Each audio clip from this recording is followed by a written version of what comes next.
Hello, this is BBC World News with me, Karen Giannoni. Our top stories. African leaders pay tribute to Robert Mugabe, who's died aged 95. He's praised for his leadership of the independence struggle, but others say Zimbabweans suffered too long under his rule.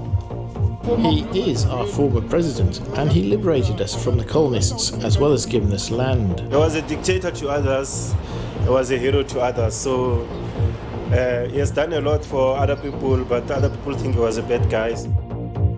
The aftermath of the disaster in the hurricane-ravaged Bahamas fears that the number of deaths there will be staggering. Umbrellas at the ready, protests in Hong Kong again, prompting tear gas rounds from security forces. And getting to grips with Brexit. After a turbulent week for Britain's Prime Minister, Boris Johnson says he'll get a deal by the end of October, but a bill preventing a no-deal Brexit has just come one step closer to becoming law.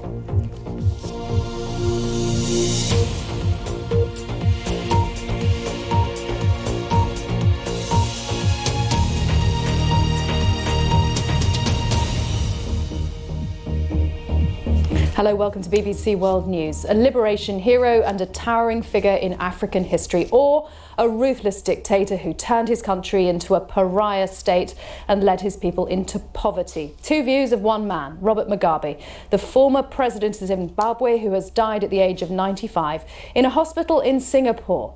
African leaders have been paying tribute to him, with the South African President Cyril Ramaphosa praising him as a towering leader of the independence struggle. Britain, though, said Zimbabweans had suffered far too long under his rule. From Zimbabwe, our correspondent Shingai Nyoka.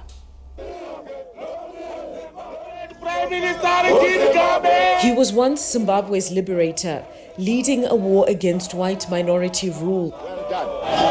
But by the end, the adulation President Robert Mugabe once enjoyed was gone. He cemented his power, winning overwhelmingly at elections in 1980. As leader of a new nation, he set about creating a better country than the one he inherited. And for a while, he succeeded. There can never be any return to the state of armed conflict which existed before our commitment to peace and the democratic process of election under the Lancaster House Agreement. Surely, this is now time to beat our swords into plowshares. But beneath the veneer lay a dark side. Mr. Mugabe deployed a crack military unit to southern Zimbabwe to deal with hundreds of insurgents. Between 1983 and 1987, thousands were murdered, and the world turned a blind eye. Mugabe was the great hope. But as the 1990s ended, the economy was bottoming out, and a new political party was on the rise. Seemingly desperate to regain popularity, Mr. Mugabe played a political hand.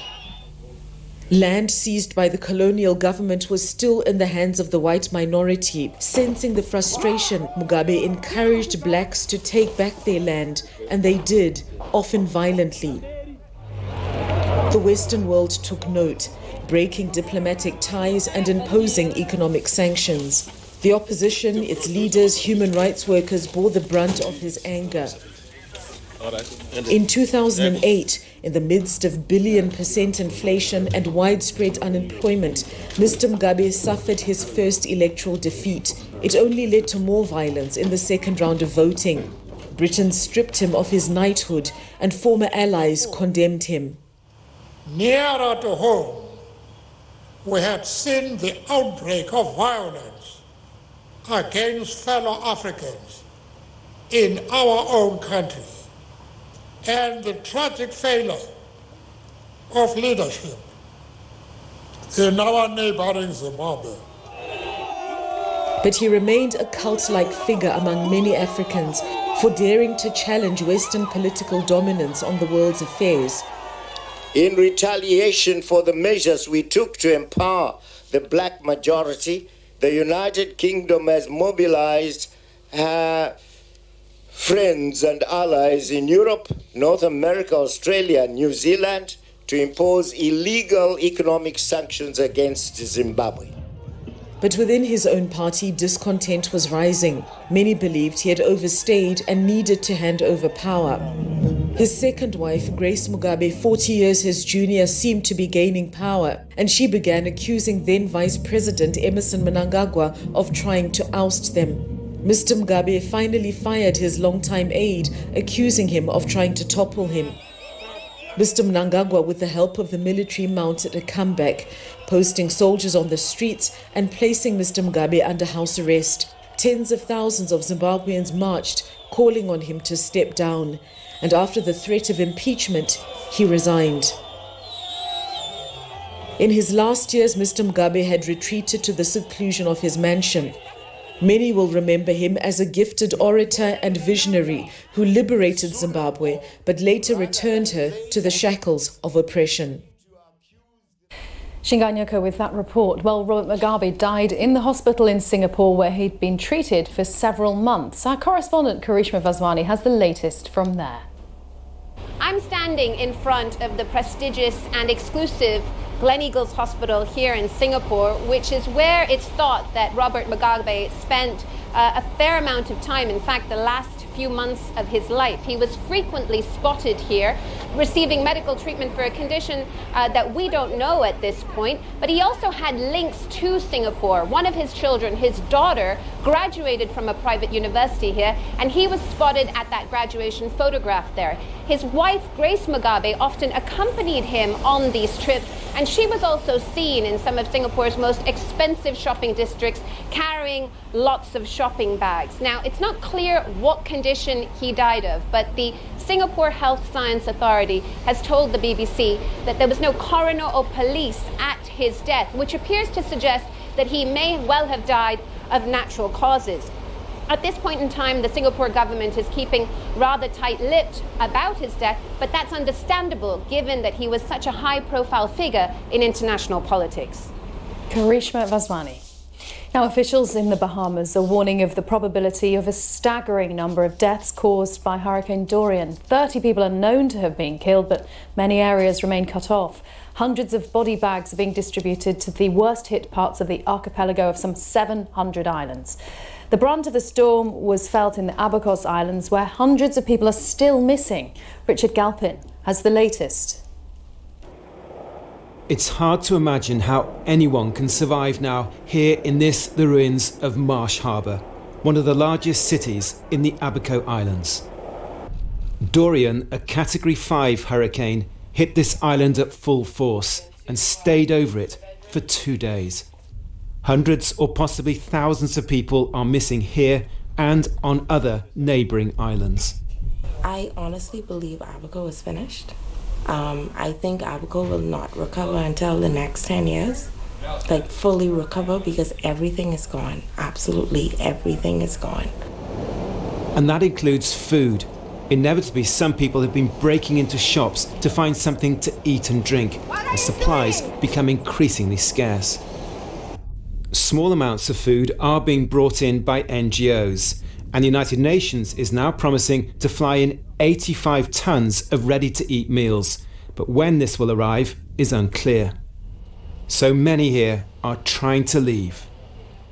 Me, I supposed to leave, but I can't. But no water, no food. You and me, nobody can stay there, because if you stay there, but couple days pass, but you very feel sick. You and me, but my plan that's leave, find some places to live. There's also no power here. Generators are needed urgently. But the international response to this disaster is only building up slowly. Whilst airports on the islands are slowly becoming more operational and small flights going in and out, the clearance process is still going. There are roads that are damaged. We expect this to change rapidly over the next couple of days, but it is still a challenging situation. Hurricane Dorian has also been causing problems, albeit at a much smaller scale, here in the United States, with high winds and flooding in South Carolina. And although Dorian's now been downgraded to a Category 1 hurricane, there are still warnings of storm surges and flash floods. Richard Galpin, BBC News. Let's look at some of the day's other news. The American rapper Nicki Minaj has announced her retirement from the music industry. The star, famous for hits like Anaconda and Starships, announced the news on Twitter. She told fans she'd decided to retire in order to focus on having a family. It's not yet clear whether Minaj plans to take a temporary or a permanent break. New research says that women who are under severe stress during pregnancy are almost 10 times more likely to have children who develop personality disorders by the age of 30. Even moderate prolonged stress may have an impact on child development. Two-time Olympic 800-metre champion Caster Semenya has joined a South African women's football team. She's currently unable to compete in athletics without taking testosterone-reducing drugs following a rule change by athletics' governing body. She's now training with Gauteng-based women's football club JVW. And a 73-year-old woman in the southern Indian state of Andhra Pradesh has given birth to twin girls. They were born following IVF treatment on Thursday. The woman said she and her husband always wanted children, but had been unable to conceive until now. Hong Kong police have fired rubber bullets, tear gas and pepper spray to try to clear protesters outside a subway station. Demonstrators gathered at Prince Edward Station to demand an investigation after police stormed a subway station and train last Saturday and were filmed beating people. The protesters have called on the Hong Kong Mass Transit Railway to release CCTV of the incident. The city is bracing for more protests this weekend, with demonstrators aiming to disrupt transport links. Protests have continued despite the announcement by the chief executive, Carrie Lam, that a controversial extradition bill, which had sparked the protests in the first place, has been withdrawn. Meanwhile, Germany's Chancellor Angela Merkel raised the issue of Hong Kong with the Chinese Premier Li Keqiang in Beijing, saying a peaceful solution was needed. She told reporters that measures announced this week to help restore order were a first step. In the current situation, all effort must be taken to avoid violence. The solution must be political, that is to say, through dialogue. There are signs that the chief executive of Hong Kong wants to invite people to talk. I hope there will be such a dialogue. I consider the withdrawal of the controversial extradition bill announced by the Hong Kong side to be important. And I hope that on this basis, protesters will have the chance to take part in this dialogue. Well, Hong Kong has a long history of public demonstrations. The 1967 communist-led riots have now become the backdrop to a new film that's vying for a top prize at the Venice Film Festival. Number 7 Cherry Lane is a tale of romance by the art house director Yon Fan, and he describes the animated story as a love letter to Hong Kong. I made the film about Hong Kong 1967. I was 20 years old and I saw the Hong Kong, I was experiencing the whole period of the Hong Kong riot during that time. It's very strangely that I feel that there was a force coming from the north and then came to Hong Kong, and then we start having a riot. At that time, I was not be aware of the human rights, and I was not be aware of the democracy because we were under the British reign.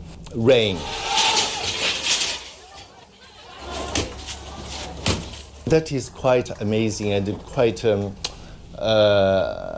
coincidentally that coherent with the situation 52 years ago, when the force came from the north to Hong Kong and started the riots, and then it is disappeared, and it seems it happened again. And this unknown force from somewhere, and in the name of human rights and democracy, turned Hong Kong upside down. And I do hope that this unknown force would vanish as soon as possible. That's the director Yon Fan on the history of demonstrations in Hong Kong. Stay with us here on BBC World News. Still to come, how the Spanish city of Bilbao is helping its ageing population sharpen their brains at the same time as combating loneliness.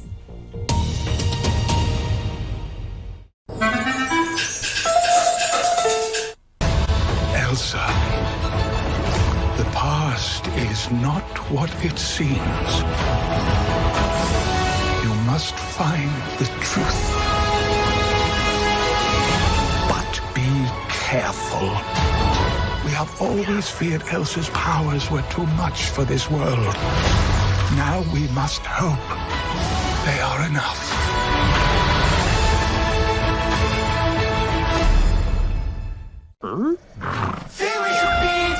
Get ready for a close encounter of the furred kind.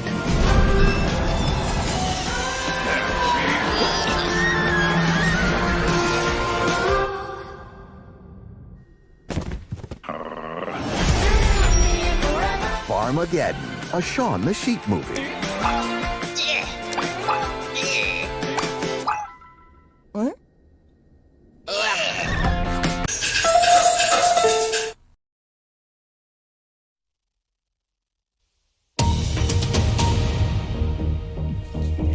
You're watching BBC World News with me, Karen Giannoni. Our latest headlines. Robert Mugabe, the man who delivered independence for Zimbabwe but went on to become its dictator, has died at the age of 95. In the Bahamas, there are fears the number of people killed by Hurricane Dorian could rise significantly. Now, in the last half hour, Britain's upper house of Parliament has approved legislation aimed at blocking a possible no-deal Brexit. It's now on course to become law before Parliament is suspended or prorogued next week. Opposition parties in Parliament have also agreed to stop Boris Johnson holding an election until Brexit has been delayed beyond the 31st of October. MPs vote again on Monday on whether voters should go back to the polls. Today, the so-called Rebel Alliance, including Labour and the SNP, decided to either oppose an early election or to abstain in the vote. Some MPs say that means an election is now unlikely before November. Our political correspondent Chris Mason reports. Trying to strike a deal is rarely easy. £50 per fish. Good God, that's how expensive fish. If this looks like a Prime Minister on the campaign trail, that's because it is. Hi, good morning. Boris Johnson started the day in Peterhead in Aberdeenshire, talking fish and talking to farmers and encountering this brute. The thing is, his campaigning has photo opportunities, but there's no election date sorted because his opponents are saying, not yet. There's a contest going on to make sure that we come out of the EU on October the 31st, and there are people in Parliament who plainly want to block that, and that includes Jeremy Corbyn, the SNP. I think they're wrong. I think the people of this country want us to get on and do it. I'll go to Brussels, I'll get a deal, and we'll make sure we come out on October the 31st. That's what we've got to do. You keep mentioning October the 31st. You've made it abundantly clear that's your line in the sand. If you can't deliver that, you're going to have to resign, aren't you? That is not a hypothesis I'm willing to contemplate. Back here at Westminster this morning, opposition party leaders got together in person and on the phone to plot a way of leaving Boris Johnson in a spot, and a tight one, forcing him to choose between breaking his promise of delivering Brexit come what may by the end of October, or breaking the soon-to-be law preventing a no-deal Brexit in just a matter of weeks. Well, what we've agreed is that there are no circumstances in which we are going to give the Prime Minister the general election he is so desperate for until an extension has been secured and until the risk of no deal has been completely eliminated. And I think we've done that. The Prime Minister is on the run. Boris is broken. We have an opportunity to bring down Boris, to break Boris, and to bring down Brexit, and we must take that. We will choose the timing of that election. Look, it's in our interest in the SNP to have that election tomorrow, but there's a broader interest that we have for all our nations in the United Kingdom of acting together. We will have that election when the time is right, but I'll make you this promise, you're not going to have a long wait. The resignation of the Prime Minister's brother yesterday left him winded, and this place has left him wounded this week. The opposition parties working together now have a majority here, and they're intent on making use of it. Chris Mason reporting, well, to help make sense of all of that. UK political correspondent, well, he'll try. Rob Watson joins me. Rob, I mean, what just happened that was hasty. That was hasty promising that, Karen. Yeah, what just happened in the Lords, and why is that significant? So what's just happened is that they have passed the latest in this important stage of a law that would essentially make it illegal for Britain to leave the European Union without a deal on October the 31st. Why does all that matter? Because that's what Boris Johnson promised to do. But what this law means is that unless he could persuade the opposition parties to change their minds and have an election early as he would like, or unless he somehow miraculously does do a deal with the European Union at the October summit, then he's going to have to ask for an extension. Right, so the Sorry, prospect, it does, Right. but I'm going to ask you plenty more There's all of questions. The prospect of a no-deal Brexit, has that entirely gone away? No, it has not entirely gone away. If the opposition parties agree to have an early election, as Boris Johnson has suggested, the 15th of October, if they were to agree to that, and they seemed absolutely determined not to, but let's say they did and he won the election, I mean, it is still possible, but it seems much less likely.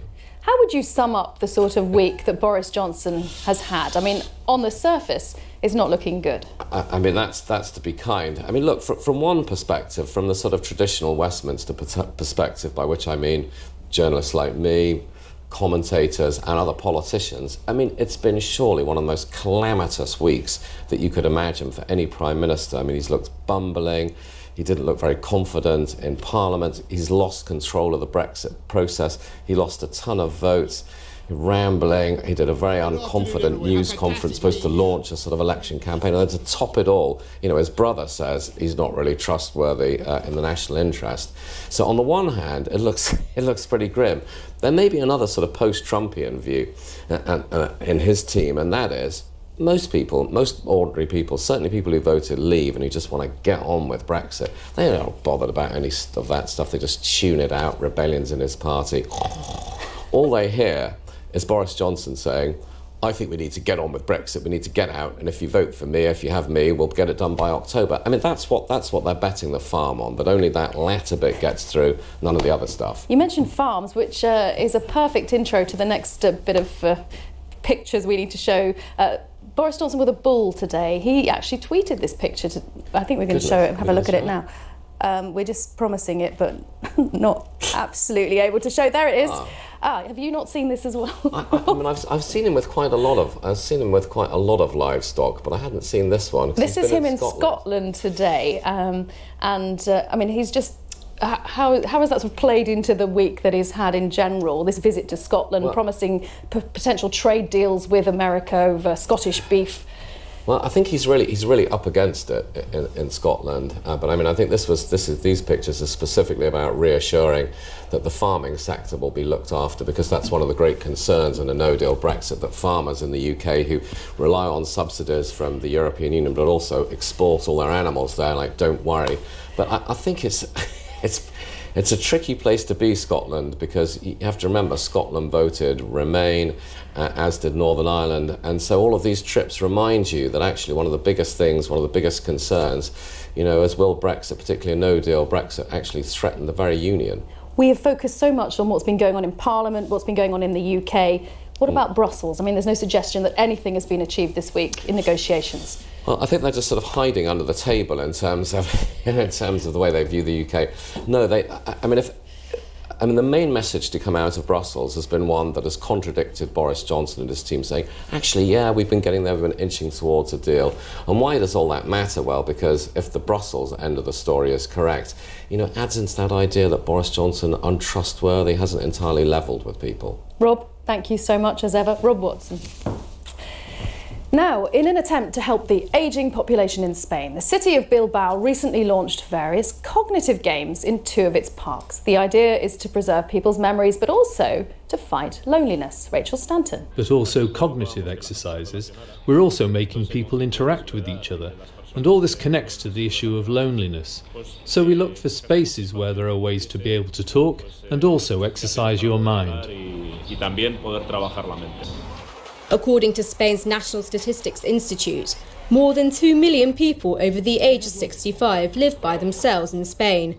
And the country is set to have the world's... At least you can have places where you can go as an elderly person to meet up, make friends, and aside from that, well, activate the mind.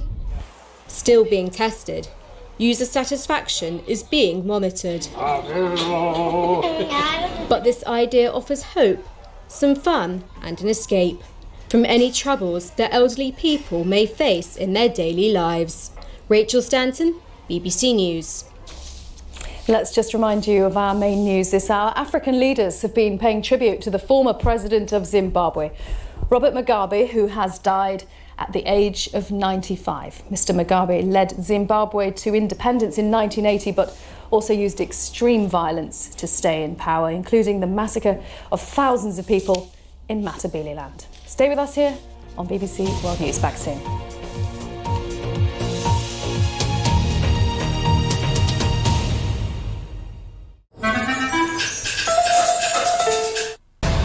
Elsa, the past is not what it seems.